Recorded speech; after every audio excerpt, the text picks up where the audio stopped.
I really look forward to meeting you in person. It's going to come on. Your dad and myself, he's always been an uncle to me. I think he's been somehow of a mentor, as it were.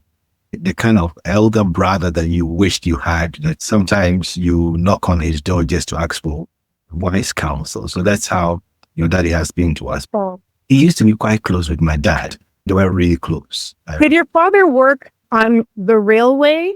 Yes. My Yes, dad speaks of him. He says your father would take him on these train rides and he would be so proud of his nephew who was reading. So that's the story. And so when we were that young, he used to say, listen, Daddy knows how to read. He does this and you have to emulate that thing. Your grandmother, she is always raising the bar for all of us. You were just scared to go and visit her if you were not making the grades. Yeah. They used to call her Madame Oyazin, I think. No, it's 9%. Yeah. Oyazin. So that is the kind of legacy that she left for all of us. And we try to share the legacy with my daughters, knowing that I also have a lot of girls' family. Yes. So everything that you're doing makes sense to me, especially when your daddy told me about it. And having read Java Hill, it connected, it brought this whole mission that you have undertaken. It's interesting. I didn't know about my grandfather, for instance, and I had to read about him in Java Hill. He was a mulatto. And speaking of your grandmother's father, I had so little. My dad never talked about him to me. And so I found about him in Java Hill and having curious sense about getting to know more about him.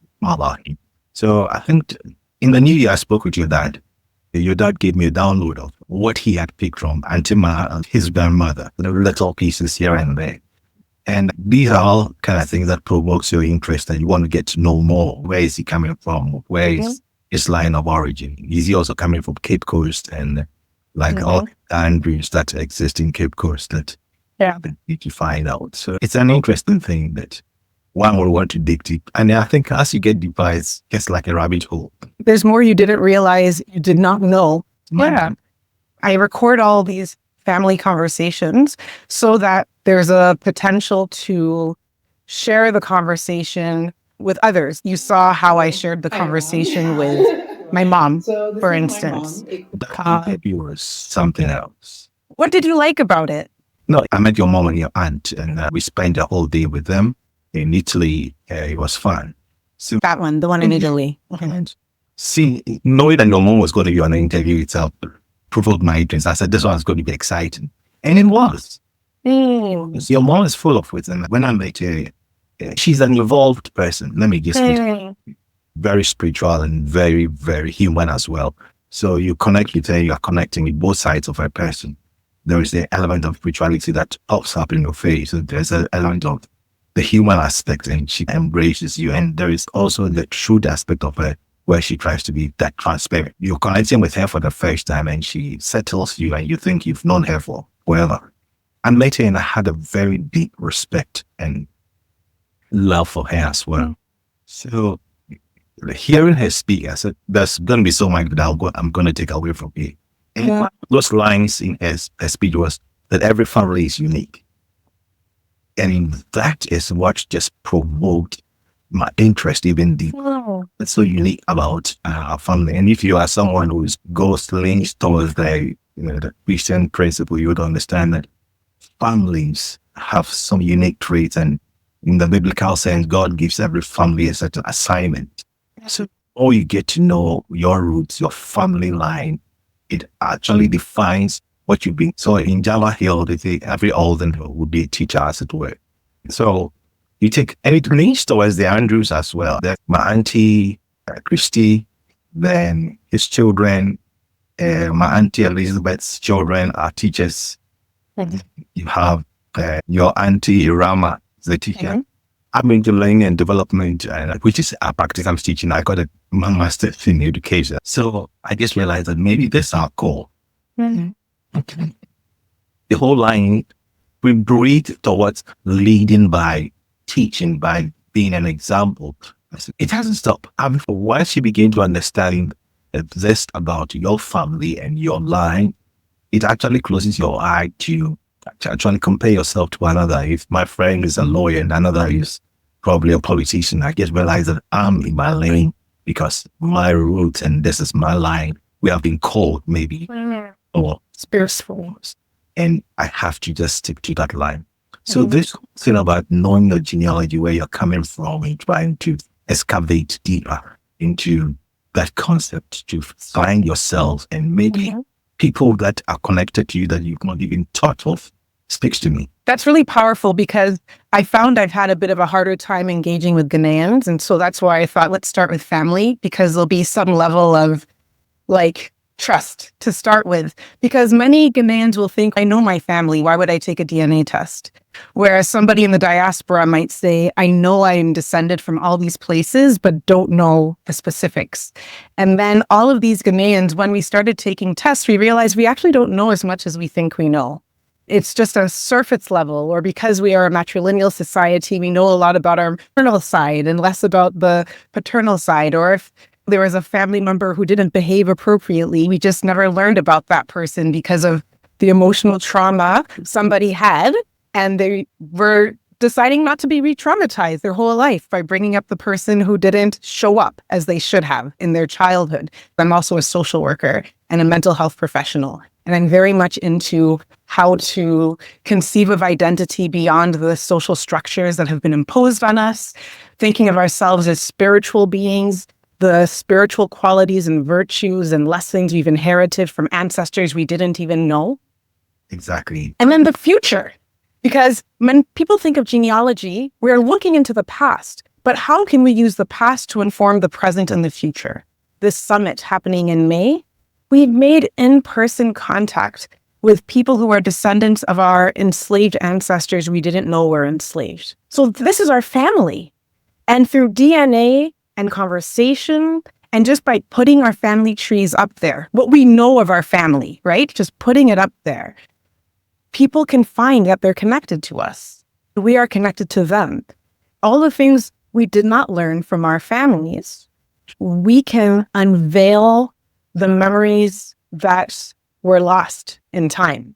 We can rekindle these connections that without DNA, there really wouldn't be a way for us to tap into these bits of how we connect as a human family. Exactly. And that's why I want to have these conversations, because what is it for you? My uncle, who was born and raised in Ghana, has lived in Italy, the UK. Like, why would you take a DNA test? You've mentioned wanting to know more about your father, but you seem to be interested in more than that. What inspired you to go ahead and do it? That's it. Again, when your daddy showed this challenge to me, I'm like, your daddy doesn't bother me about some things that he wouldn't come to you with just not anything. It has some sort of consequence. Yeah. So I just said, come on, I'm going to jump in and just see. And he was more interested in me looking at my grandfather's side. Yes. He felt that with my grandmother's side, my father's mother's side, he had solved the puzzle. He had looked into everything that he had to look into. And when we were speaking the other time, he just said that he was with her before she died, just close to her date. And he had to ask some big questions. And there were questions that she, even at that age, my grandmother would say she wasn't ready to answer them. Wow. I wonder what those questions were. Yeah, there were questions on her marital challenges and other. So she said no, and she wasn't going to touch on them. So she never touched on them. He wanted me to concentrate, get deeper into finding out about this. And I felt it was interesting to know something, to get to know something about, because my daddy hardly talked about him, his father. Yeah, finding them and getting to know the story, to think that these people had a very good life. And one moment, the old man gambles everything away. I think Auntie Ma had never worked, and she had to go to the market and start putting 5 children together. And it interrupts their studies, it interrupts their growth. It affects their personality. It affects their worldview. Got to my father to be straightforward, like I found him, because he could have ended up being a drunkard or something. Yeah. So when you go through that kind of trauma, I got an auntie who turned out to be a Catholic nun. Which auntie was the pastor? I know about Sister Mary Pius, but who's the one who... She was the Catholic nun. She completed the Catholic thing. I know. But Elizabeth, I think her father didn't want her to go deep into this spiritual thing, as it were. but she ended up being a kind of a first lady in apostolic church. And Okay. I used to meet her a lot. She's way fair colleague, a remote. I think she was the fairest of the children. Okay. The fairest. When I say you see that she's got Elizabeth. was it Simpson? Is I think I made the husband. I think her son might be Patrick. I know there's a Patrick now who's in Ghana. But Uncle Yoko. Yeah. They were bodies as well. And the interesting thing, they were both competitive. That was the kind of history that we had. Elizabeth, she had this lovely smile. As opposed to Sister Piles, she was quite reserved. She carried the demeanor of leadership, as it were. When she shows up, she carries a presence. Then there was Uncle Kwiku, who was really quiet. I never got to know so much of him. But my daddy was very close to your grandmother, so very close. They were like a brother and a sister who were friends as well. So I had some secrets. And it was a kind of bond that remained until my daddy passed away. So that was the kind of bond that your grandmother and my daddy had. Were so close. When my daddy died, I remember he came to tell me that he wanted a time alone with his brother and he wouldn't want anybody to be around. He wanted to just mourn alone. We gave her that, and that was the kind of connection my daddy's children and your grandmother's children, so Tadi, Erajua, Ramba, and Ebu, we grew up together. And the names of your siblings? Name, Edward, and Tony. Okay. Tony is in America. Then you are here with me in the UK. So you all grew up more like siblings? Really close. I mean, the same age group with Irama, the last. So we used to share secrets and rendezvous and all the other things. And she used to counsel me a lot when I wanted to go to the uni. And she had already gone to the uni. She joined and advised here and there for me. And when she came to live in the UK, and I was in Italy, we were always communicating. Taddy and myself, that's your daddy and us. That's how close we are. Bonders. Even though it's through your paternal family, and traditionally there's more closeness through the maternal family. It's also special to see when something doesn't match that pattern. She has half brothers and sisters. So we grew up just knowing her. And because of that state, my mother took my father's people as her people. So we leaned towards, I can speak of anti-Christian and all the people, leaned towards them. Very much. That's when I speak to most Ghanaians, they'll say something like, oh, I don't know because that was the other side of the family.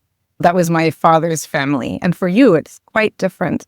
And I think one of the things I've discovered working with family, and also recently dad and mom went to Ghana, and relatives have been taking tests now that they're hearing more about what I'm endeavoring to do.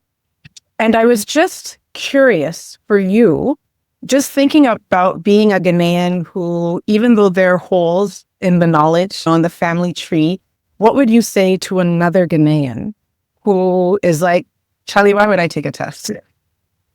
No, it's interesting. Once I got into this, I'm going to my wife, Cynthia, to do it as well. Then I've sold this to Edward and Evelyn. And I keep telling them it's interesting to begin to know the breadth in which you can understand the ancestral journey, the links to your DNA, the surprise that comes. It's just mind-blowing. And you never know what you can dig out of this. It's interesting. Yeah. I have a friend I'd known for more than 10 years. Her father is from Jamaica and her mother is Scandinavian. A few weeks ago, I received a message from somebody on one of these DNA platforms inquiring about my friend's profile. But then I noticed that the inquiry was about somebody that my father also shares DNA with. Her name is Kendra. So Kendra's father has taken a DNA test, but Kendra and her father, they don't have DNA matches to my great uncle and my father. But I found there's this person that they share in common. Let me look at the shared matches. And then I found all these shared matches. Kendra's father, my father's uncle, all shared DNA. I came up to more than 40 DNA matches that these three men share in common. This Jamaican man and these two Ghanaian men. Last night, I checked to see if there was a connection to my grandma Christie's kit, and there was some overlap. but not to her mother, which makes me lean toward the hypothesis that the connection is on the Andrews side, not the Dahir side. And this friend of mine, her family can help us to connect the dots to our shared ancestors. I'm just getting excited. I think the world has changed. It's changed so much so quickly in the last 20 years that you cannot hold on to the same ways of thinking. Yeah, our children are growing up with iPads and smartphones in their hands. And so to lock them to your limited knowledge. We can do as parents is to guide them to discover themselves and shaping them in ways that they would not bring any stigma to the name that we have for them. Yeah. Anything that is contrary to the expectation that is around our name then becomes a deficit to us. We want to encourage the children to rather build on the legacy that we are trying to create for them, and it makes your name great. And then it evolves and the legacy becomes stronger and better. So you don't have to duplicate it, but you can work off of the good, leave the bad.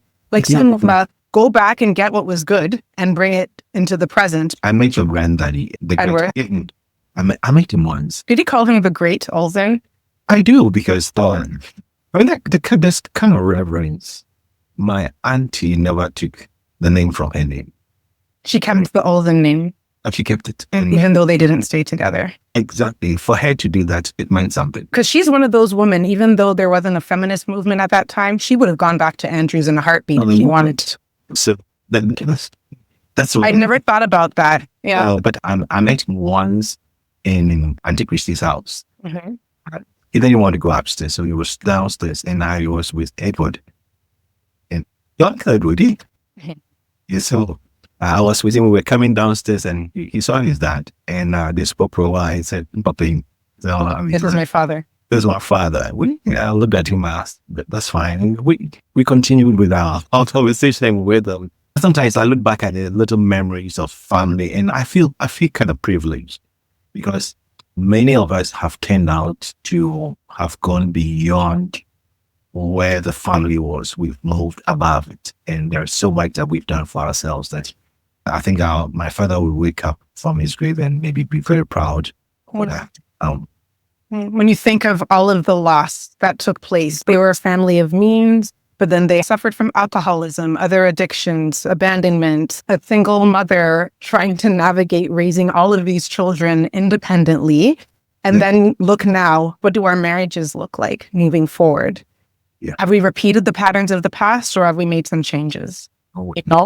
We've become better off. And so we've forgiven ourselves, forgiven the ancestors and whatever they have done. And the only thing that we can give back to them for us to become better off than they became when they were in their lifetime, so that we compensate for everything that they've done. But the goal is for us to make sure that, because we didn't ask to be born by them and we were born by them, we have a certain responsibility to uphold their names, irrespective of whatever damage is constructed in the narrative.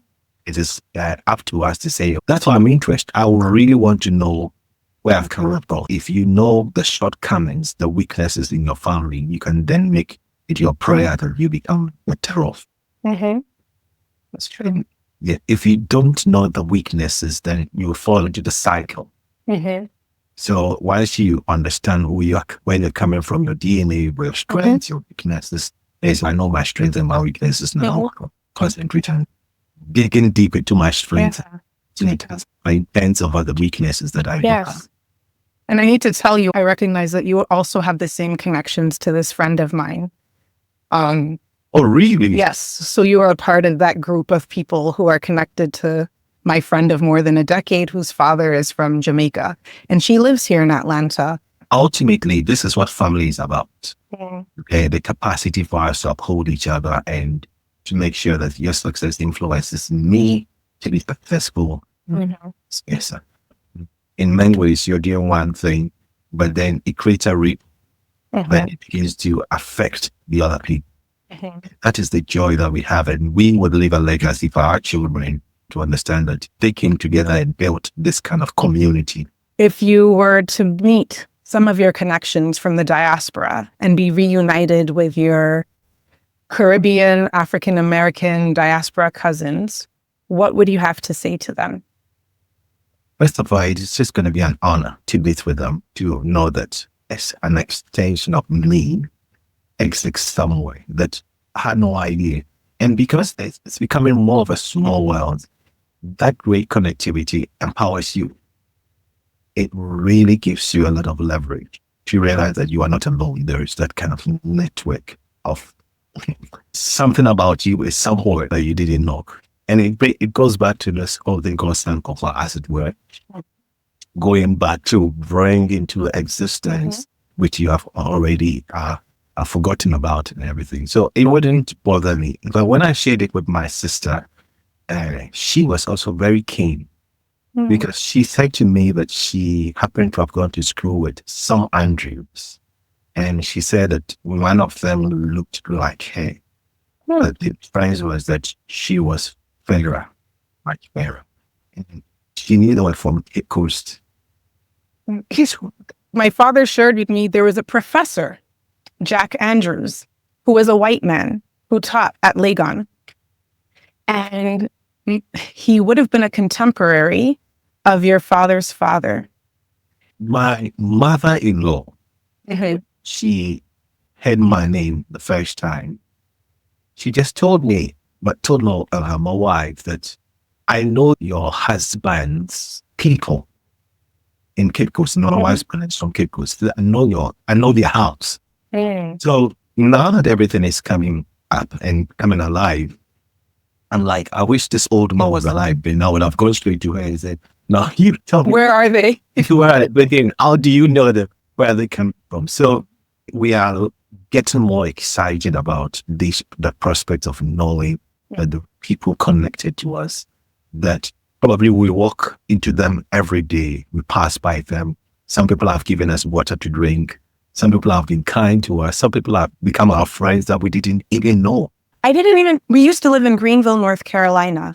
I have found DNA matches with generations of family history in Greenville, North Carolina, in a town where I could have gone to school with cousins I didn't know I had. Some of them are white, some of them are Black, as our society defines them. And I have discovered their existence as sharing DNA with, we lived in the same town, not knowing we were distant cousins. You could meet someone who would be very kind to you, wouldn't understand why they are connected to you. They wouldn't even understand why they like you. Know that there's something about there's some connection. Yeah. And you break it down one day and discover not knowing you are just maybe a sixth cousin, incarnate of a great grandfather. Because we all know scientifically, like humanity started in Africa. So we're all connected to a point. We're all distant relatives. But to be able to find it concretely, and we've been able to pray with people that we share this genetic bond with. It's more than DNA. It's a spiritual DNA as well. And so you were talking about Sankofa. The emblem, the Idinkra symbol I use for my DNA work is Akomantwaso, linked hearts. Because what I'm trying to do is to enable us to link our hearts with these linkages that were broken. How can we reconstitute, restructure them so that our hearts can be bound together? It's amazing. And when you talk about Nyansapo, the word Nyansa is very powerful. It's very powerful. It is that which you get before. The Inya answer. So it's two words. Get before. Say Nyansa means you don't have the wisdom, the ability to do something. Why you be below? He has found it. So to meticulously you will create results and fulfill objectives. So when you say Nyansapo, I'm like, holy smokes. She's about. All of this started with my Ghanaian family. It's not the roots of civilization, but this is my starting point. And I wasn't born in Ghana, but I was born to Ghanaian parents. And I'm starting to learn about DNA connections to and from Ghana. And these Idinkra symbols are our proverbs. These are our virtues. These are our opportunities. These are things that are drawn from our spiritual traditions. Many of us have other spiritual traditions and practice now from the Abrahamic line of religions, but still, I don't know how it is in the UK, but here you walk around and they're eating cross symbols everywhere. People have them tattooed on their bodies. And maybe some of them will be a challenge to pronounce, but this is something that can be of value, I think. Even Nyansa Paul will have a definition that you'll find on the internet. But listen to what you just said, breaking it down further linguistically. So I just feel like the image carries more than my description of what I feel a particular service can offer. When I say we collectively as a family, we're just behind what you're doing, and we'll keep the space for you. There's a spiritual work, so we'll just keep you in the space in our prayers and everything as well. Because again, like I said, the success of this creates a ripple and it affects all of us. I thank you so much, Uncle. Yeah.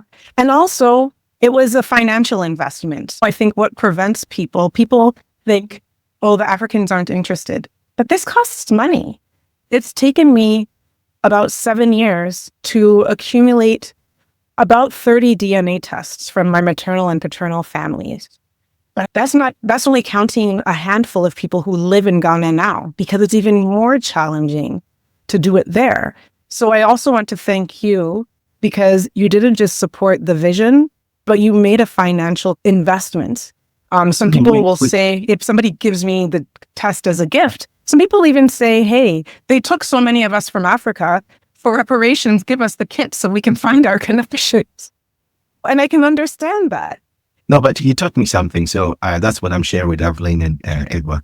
Just keep watching the ancestral.com. Once we have half price, jump in his buy kit and bring them and take it. So I'm hoping to connect with you, and I've not even filled the forms that you sent to me. I'm going to do all those things and then get back to you as soon as I can. Family or otherwise goes to the spanDNA.com website. All they have to do is say they're interested in receiving communications from me.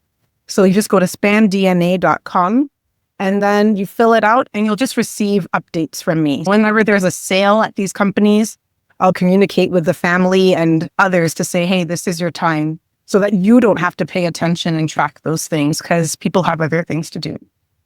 Love, yeah.